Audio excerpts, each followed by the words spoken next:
Star Wars Hunters has a bit of a plague, and it's been plaguing the game for such a long time now. And that is the lack of communication and marketing with the game in general. It's been a thing since soft launch, honestly. But with that being soft launch, I don't mind it so much because they do usually try and keep soft launches a bit sort of quiet and behind closed doors a bit. So I don't mind it too much there. But since global, it's still not been great. The overall communication with the game's been pretty rubbish on Discord and social media. Like, there's no one really engaging with the community a huge amount. We do now have Kaviri, thankfully, who is able to talk every now and then, which is really good to see. And every time they do, it's great. Everyone really appreciates the communication. So they really just need to keep that going, honestly, and try and increase the capacity of that, because people have so many questions, and most of the time they get really corporate responses from people who probably aren't even working on the game itself. And it just feeds them back to like the Zynga support page or create a ticket, this, that and the other. Whereas if you have a community manager or just community team or even developers who actually have license to talk a bit about certain things, that would be amazing. We had that in Star Wars Battlefront 2 where we had the likes of Guillaume, who was the hero designer, CJ, who was doing a lot of stuff with the clone troopers and weapons and things, and then we of course had Dennis Brownville and others who were able to talk about very specific things that they work on in the game, showcase behind the scenes stuff leading up to a new update. And then we obviously had the community team like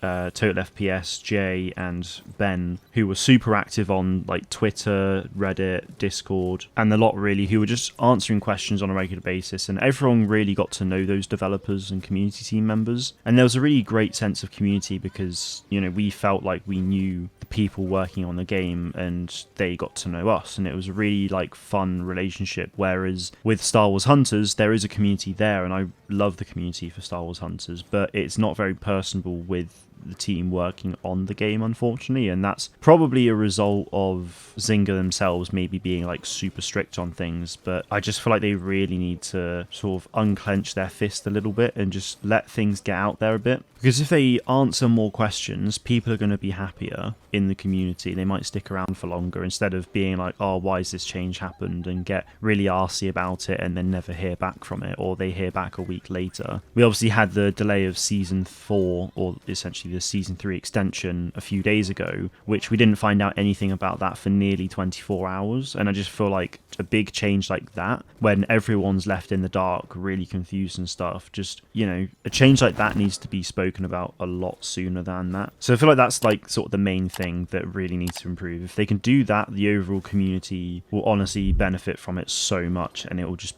like increase the game. I think it will just help the game's popularity and just overall discussion and community happiness as well. Like, if the community's happy, then the game will hopefully and probably make more money. Then the other thing I think is the marketing side of it as well. That needs to change as well, because at the moment season 2 was announced basically with all the content only maybe like a few days before it went live, and it was just kind of, you know, oh, new season, here we go, let's go. And it kind of, they basically like shadow drops it. And then season 3 was different because they announced that like a whole month beforehand because of Nintendo Direct, which is really good. But they really need to like stick with that, I think, because I personally found it more enjoyable to see things sooner and sort of have that journey of a few weeks where we actually get more content about the season, rather than like dropping everything at once. Like, they could, obviously with Hunters, like the seasons so far have been like 8 weeks, so they don't need to do it halfway through each season every time, because that is a bit mad. But just like with the 2 weeks leading up to the next season, start showcasing content, you know, release a teaser trailer for the new season. Like, you don't have to like even announce the Hunter properly at that point, but give us a tease, because at that point you'll have people like me making videos about it, you'll have the community actually discussing it quite a lot, it'll be all over Reddit and Discord and hopefully X and other platforms as well. And then a few days later, maybe you then unveil the Hunter, showcase some abilities, or you talk about the map,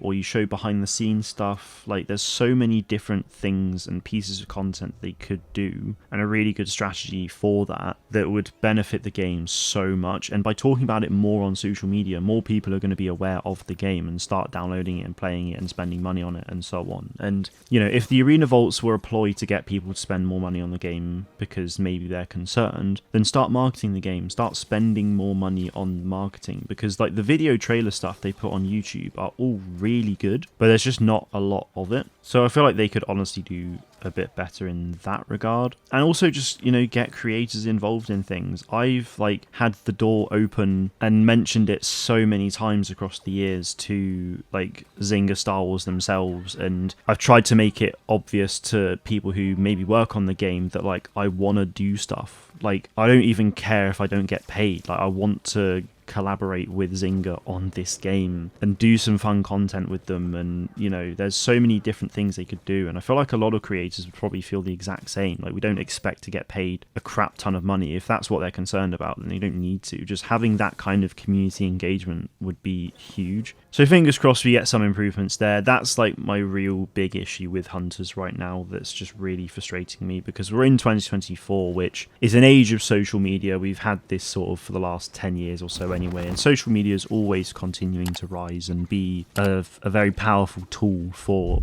gaming, and they just need to make use of it more, honestly, in so many different ways. And I am fully open to discussions with anyone about this. So if you work on Star Wars Hunters and you're listening, then I'd love to have a conversation behind closed doors. But I'm curious to hear what you guys think about all of this as well, though. So do let me know in the comments. That is it from me today, though. Thank you all very much for watching, and may the Force be with you always.